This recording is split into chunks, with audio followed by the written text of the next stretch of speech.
Graça e paz, irmãos e irmãs. Eu espero que você esteja bem na companhia dos seus, aí na sua casa. O nosso texto de hoje é Mateus 20 e estamos refletindo sobre uma vida nova para todos.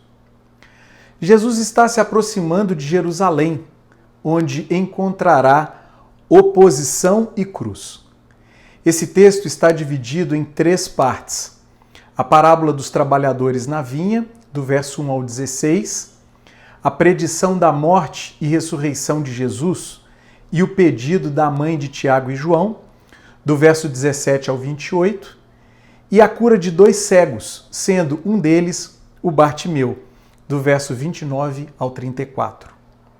Hoje, o nosso foco estará sobre as 2 primeiras partes. No final dessas 2 primeiras partes, encontramos 2 contrastes.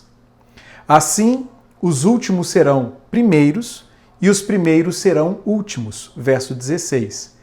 E quem quiser tornar-se importante entre vocês deverá ser servo, e quem quiser ser o primeiro deverá ser escravo, versos 26b e 27. Esses 2 contrastes explicitam o que vemos ao longo deste evangelho, a saber que Jesus inaugura, anuncia e sinaliza o reino de Deus. Um reino de valores invertidos. Assim como Jesus interpreta o mundo e vive nele a partir dos valores do reino de Deus, os seus discípulos são chamados a interpretar o mundo e a viver nele a partir desses mesmos valores.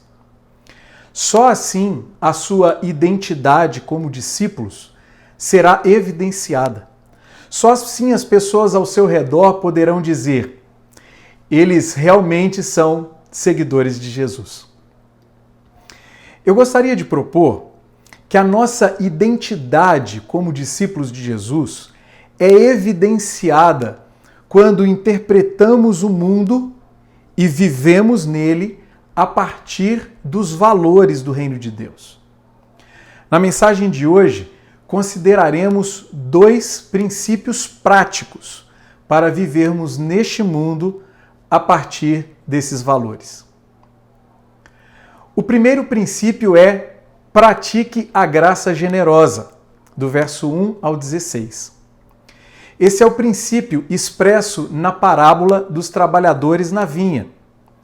Jesus diz que o reino dos céus, ou o reino de Deus, é como o proprietário que sai para contratar trabalhadores para a sua vinha. O proprietário sai pela primeira vez às 6 da manhã e contrata trabalhadores. Aqui um detalhe é muito importante. O combinado é pagar uma diária ou um denário. Este é o valor pago por 10 horas de trabalho, sem contar os intervalos. Ou seja, o primeiro grupo trabalhará das 6 da manhã às 6 da tarde. Trabalhará do nascer do sol ao pôr do sol. O proprietário sai pela segunda vez às 9 da manhã e contrata mais trabalhadores. Notem que eles estavam desocupados, estavam sem uma ocupação. Aqui, outro detalhe é muito importante também. O combinado é pagar o que for justo. Pela justiça retributiva, o justo seria o proporcional ao tempo de trabalho. A justiça retributiva é a noção mais básica de justiça. Ela opera na lógica do a cada um o que lhe é de direito, ou a cada um o que lhe é devido, na proporção em que lhe é devido. Ou ainda, a cada um segundo o seu mérito. O proprietário sai pela 3ª e 4ª vezes, ao meio-dia e às 3 da tarde, e contrata mais trabalhadores que também estavam desocupados. O combinado continua sendo o mesmo: pagar o que for justo. O proprietário sai pela 5ª e última vez, às 5 da tarde, e contrata mais trabalhadores. Combinado não muda: pagar o que for justo. Em relação a estes últimos trabalhadores, por exemplo, o justo seria pagar 10% da diária, uma vez que eles trabalharão apenas 1 hora.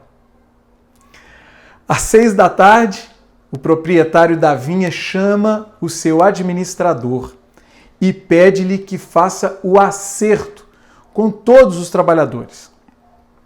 Nesse acerto, ele deve começar pelos que foram contratados por último, até chegar aos que foram contratados primeiro.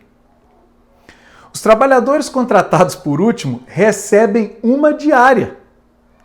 Se assim não o fosse, eles não teriam como sustentar a si mesmos e a sua família naquele dia, e provavelmente nos próximos também. Fato é que o proprietário da vinha está indo além do conceito básico de justiça retributiva e está praticando a justiça distributiva.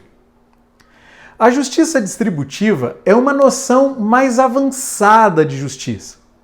Ela opera na lógica do a todos o que é necessário para uma vida digna, independente dos seus méritos.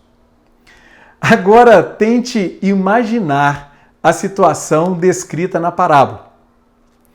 Os trabalhadores que foram contratados primeiro, baseados na noção de justiça retributiva, começam a pensar que receberão mais do que 1 diária pelo seu trabalho.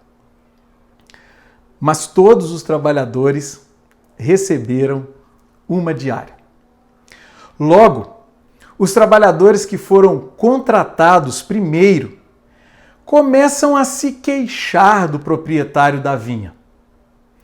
O motivo da queixa é que eles trabalharam todas as 10 horas do dia e são igualados aos que trabalharam apenas 1 hora. O proprietário da vinha está sendo graciosamente generoso para com os outros e justo para com eles.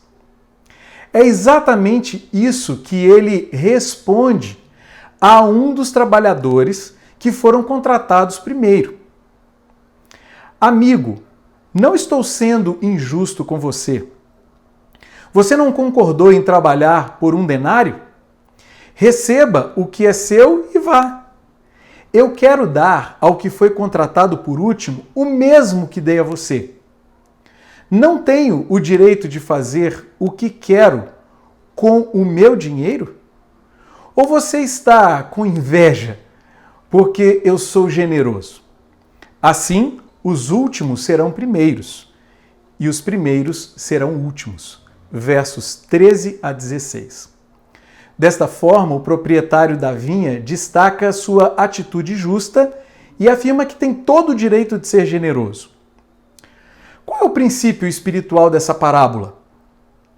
O princípio espiritual é o seguinte: no reino de Deus opera a graça generosa, não o mérito proporcional. E o que nós aprendemos com isso? Aprendemos que, de modo geral, o mundo ao nosso redor opera na lógica do mérito. Nessa lógica, fazemos por merecer e recebemos proporcionalmente. Por exemplo, é assim em uma contratação, em uma promoção, em um plano de carreira, etc. No melhor cenário possível, o máximo que praticamos é a justiça retributiva, a retribuição proporcional ao mérito. E deixamos de fora todos aqueles que são impedidos de fazer por merecer, os últimos da nossa sociedade. Na lógica do mérito, os primeiros são os primeiros, e isso é naturalizado. Aplicando este texto, o pastor Ed René Kivitz declara, abre aspas, a sociedade meritocrática que submete a vida humana à lógica de proporcionalidade e de mérito gera morte gera desigualdade. É isso que nós vemos no mundo de hoje. Um mundo com riqueza suficiente para que todos tenham vida digna, mas riqueza concentrada, riqueza mal distribuída, riqueza acumulada. Uns com tanto, outros com tão pouco, e ainda outros com nada.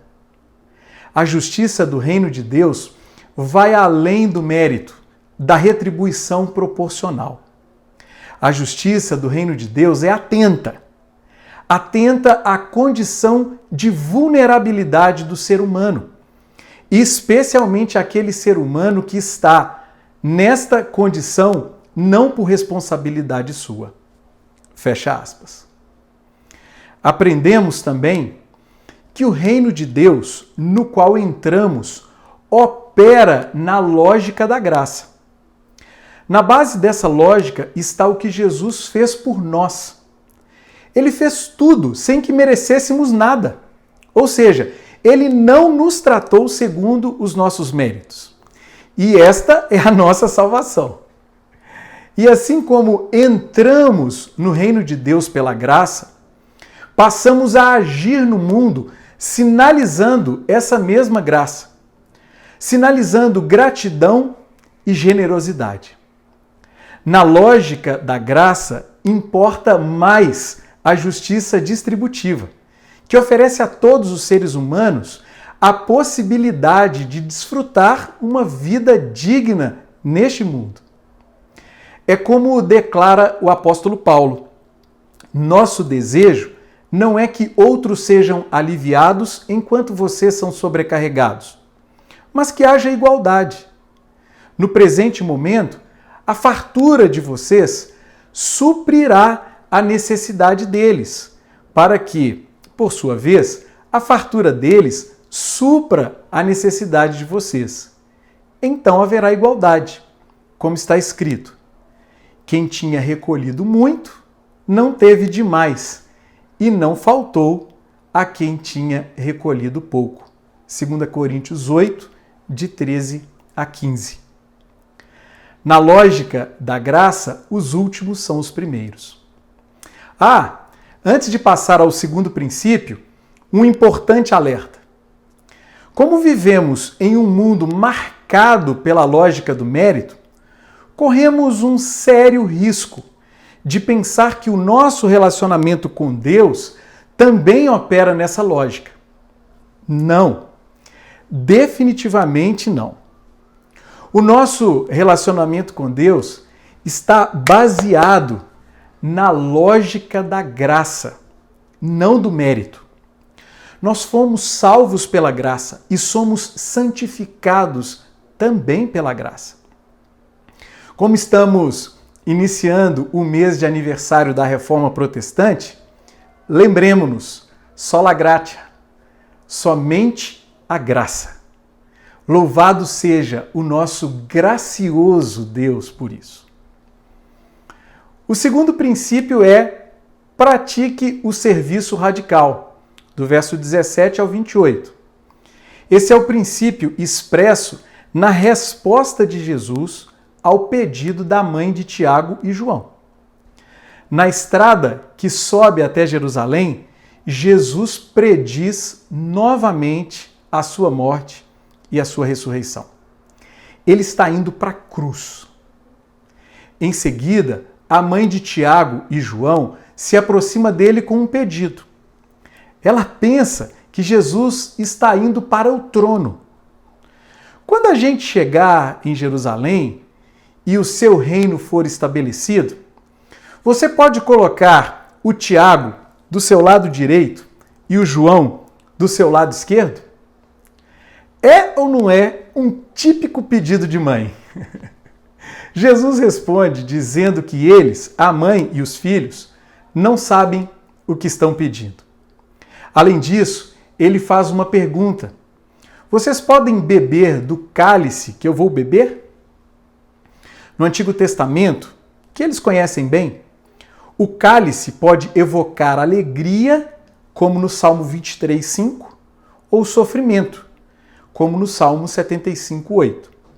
Assim, eles podem entender como alegria ou como sofrimento. Eles respondem afirmando que podem beber do cálice que Jesus beberá, pois entendem o cálice como evocando alegria. Sem explicar o equívoco, Jesus diz que eles certamente beberão do cálice que ele beberá, evocando sofrimento. Porém, os lugares à sua direita e à sua esquerda já foram preparados pelo Pai, para aqueles que ele sabe quem são. Jesus está dizendo profeticamente que eles sofrerão. Curiosamente, Tiago é o primeiro apóstolo mártir, como nós vemos em Atos 12, 2. E João, de acordo com a tradição, é exilado e sofre na ilha de Patmos, como nós vemos em Apocalipse 1, 9. Quando ouvem isso, os outros 10 apóstolos ficam indignados com os 2 irmãos. Essa indignação evidencia que todos eles queriam a mesma coisa: prestígio e poder. Diante disso, Jesus discerne uma excelente oportunidade para ensinar. Primeiro, Jesus expõe o princípio deste mundo. Vocês sabem que os governantes das nações as dominam e as pessoas importantes exercem poder sobre elas. Não será assim entre vocês. Versos 25 e 26a. Segundo, Jesus propõe o princípio do reino. Ao contrário, quem quiser tornar-se importante entre vocês deverá ser servo, diáconos. E quem quiser ser o primeiro deverá ser escravo, doulos, o escravo mais baixo. Versos 26b a 27. Terceiro, Jesus apresenta-se como modelo, como o Filho do Homem, que não veio para ser servido, mas para servir e dar a sua vida em resgate por muitos. Verso 28. O que podemos aprender com isso? Aprendemos que, de modo geral, no mundo ao nosso redor, busca-se prestígio e poder. Deseja-se dominar sobre os outros. Neste mundo, maior é aquele que é servido, não o que serve. A vida, se é que podemos chamar assim, é autocentrada, é centrada no eu. Porém, aprendemos também que, no reino de Deus, buscamos por serviço ao próximo e desejamos a mútua sujeição, a sujeição de uns aos outros. Neste reino, maior é o que serve, não o que é servido. A vida é autocentrada, é centrada no outro, ou melhor, no próximo. Assim sendo, temos um grande desafio como discípulos de Jesus: discernir as demandas no nosso entorno e nos apresentar voluntariamente para o serviço. O nosso desafio é o de servir a Deus, servindo as pessoas. Eu vou repetir. O nosso desafio é servir a Deus, servindo as pessoas. Portanto, a nossa identidade como discípulos de Jesus é evidenciada pela graça generosa e pelo serviço radical. Que o Espírito Santo nos ajude a ser assim. Que ele abençoe você e a sua casa. Um grande abraço.